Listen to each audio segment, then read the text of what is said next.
now, and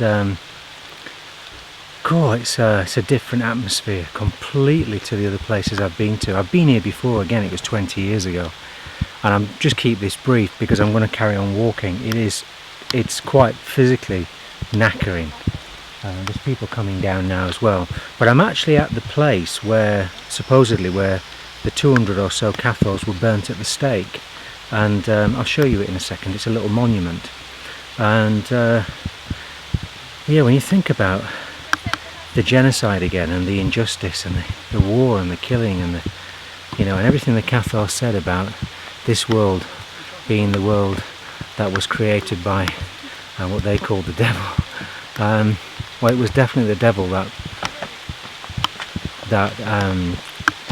put to death all of these people, that's for sure. So yeah, it's interesting. Have a look at the monument here. Just have a look at this. And the rain is really coming down now. But also, look, I find this here at the monument, which is interesting. You see that? Solidarité, Occitan and Palestine. I mean, they're saying the same thing, aren't they, really? It's the same thing. It's the same thing the world over.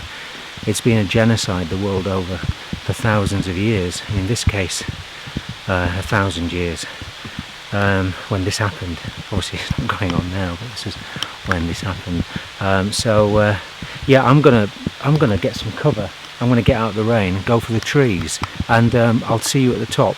Okay, see you. Bye.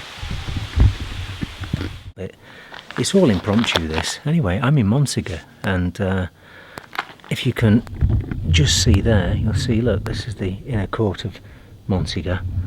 It's an incredibly misty day, and apparently it's like this a lot, especially this time of year with the storms. I've just been chatting to a couple of locals, but yeah, it's gone quiet again, which is the perfect time to talk to you. And my goodness, like I said, I was here 20 years ago as well, and I remember the whole place being, well, nothing's changed as it would because it's a bloody castle that's falling apart, but the actual energy feels different to what it was when I was here last time. There was candles all around the wall last time as well. Somebody had put little candles inside the, the little kind of, not windows, but where there must have been beams at one time.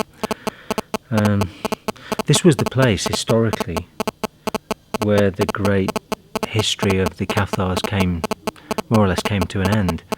The castle I visited yesterday, Paylor, and that was the last one to fall, but this one was a siege of giant proportions. The people were here. They were, the Cathars and the Perfect, and people that had locked themselves here because of the surrounding armies that had moved into the area.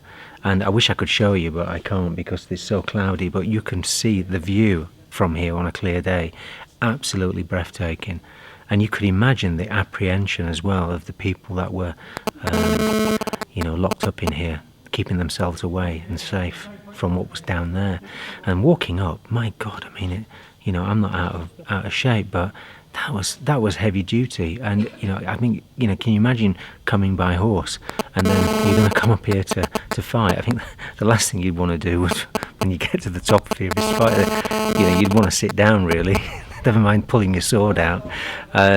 So you can see why they lasted so long up here, purely because of the geography and the way in which it's built. Which brings me to the fact that the whole castle is built on an ancient stone, or part of an energy network of ley lines again, which is what I mentioned in the other video.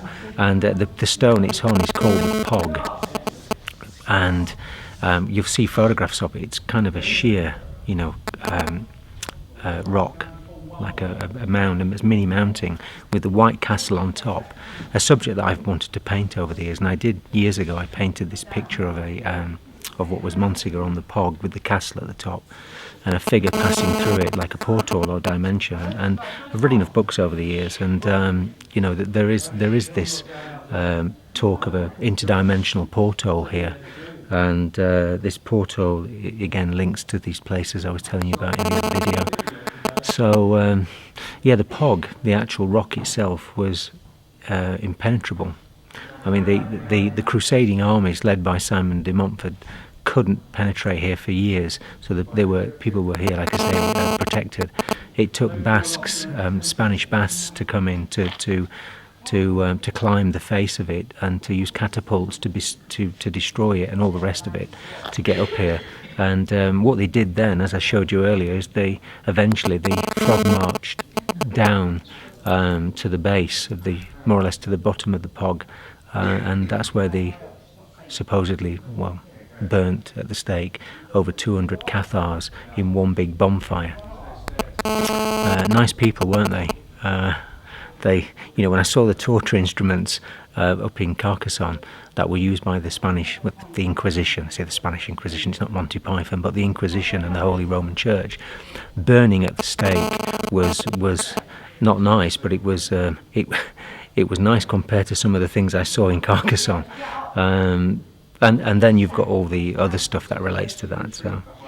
So yeah, I just thought I'd quickly mention where I am and where I'm sitting, and yeah, there's not many people around, and you can understand why. I mean, crikey, can you see that? It's just cloud.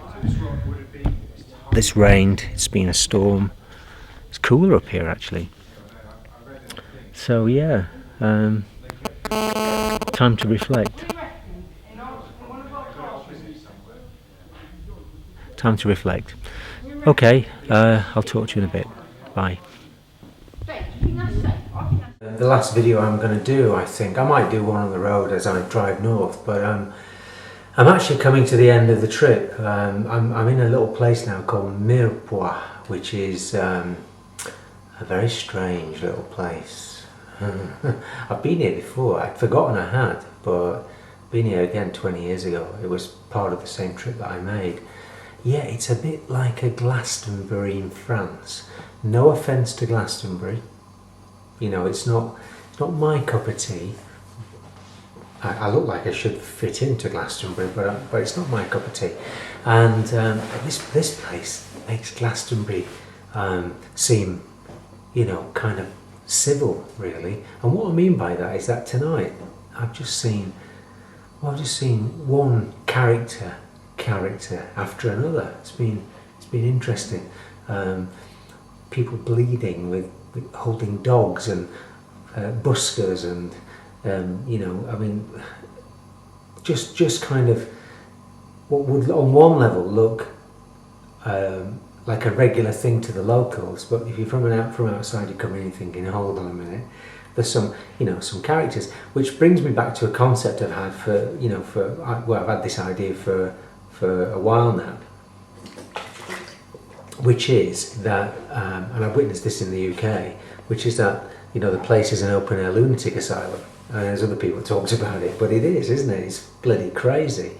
And I think the keeping in with the vein of the subject and where I've been travelling, the Cathars were seen as crazy, and the culture in this area, which was quite extrovert, quite different to the rest of the country, certainly different to the Holy Roman Empire, was seen as a loose cannon. It was seen as something that couldn't be towed into line as such.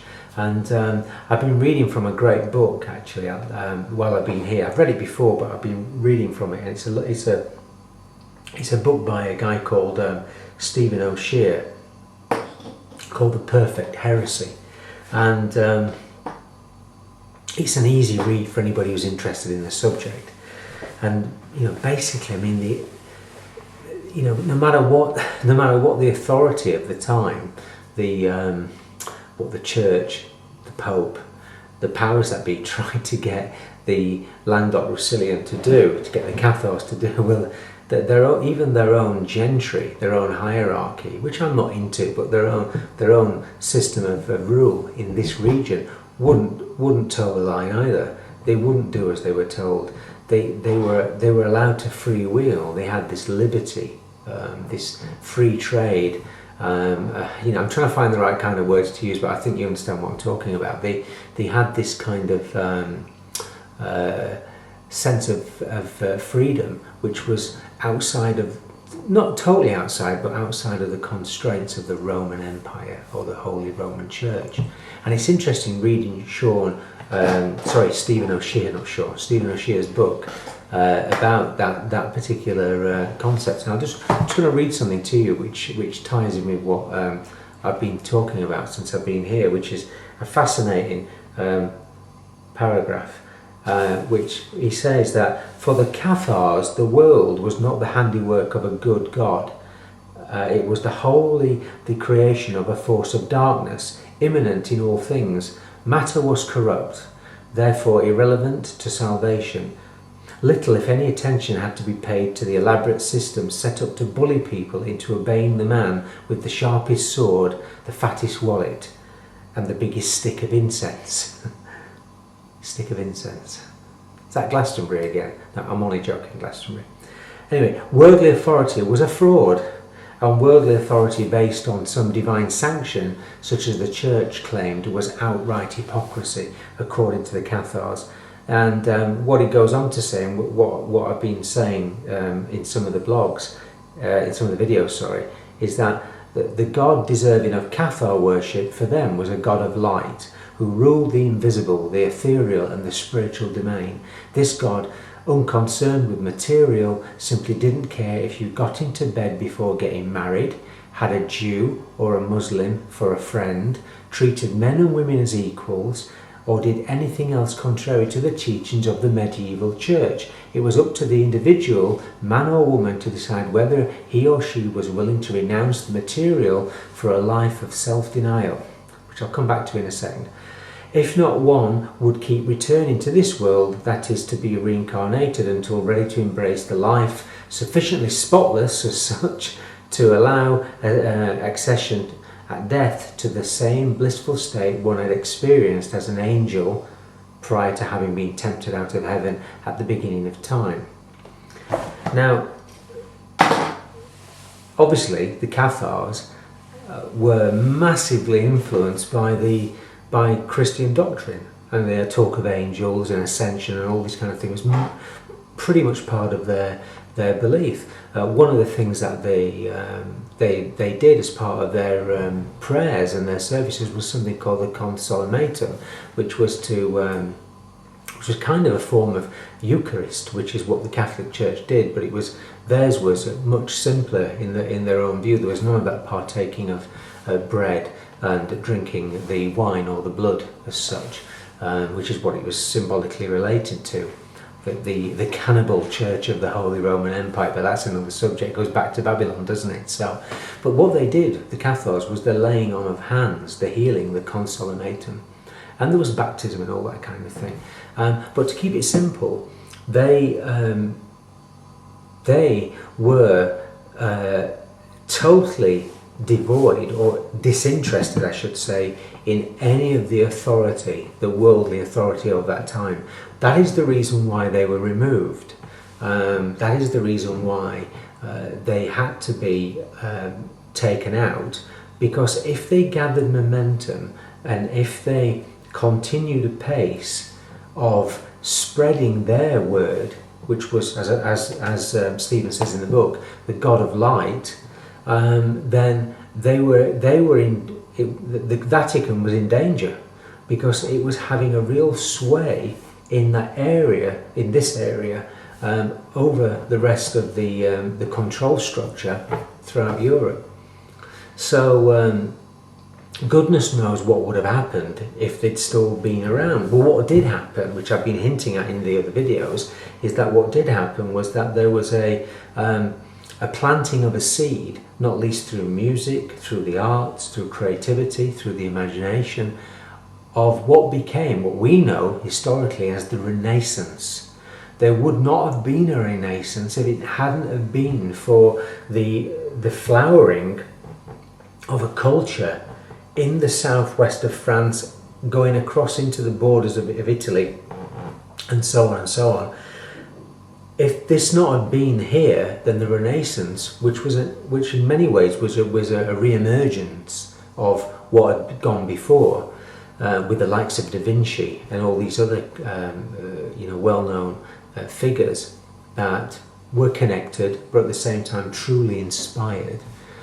And that spirit, that renaissance of spirit, as something that is always there. It's underneath the surface, and when you come to places like here, the Cathar lands, you can still feel that creativity, which borderlines on craziness sometimes. And when what we take as being sane anyway, in a world that that doesn't think twice about bombing the shit out of another country, then craziness because of some character being different is not even on the same line of detection.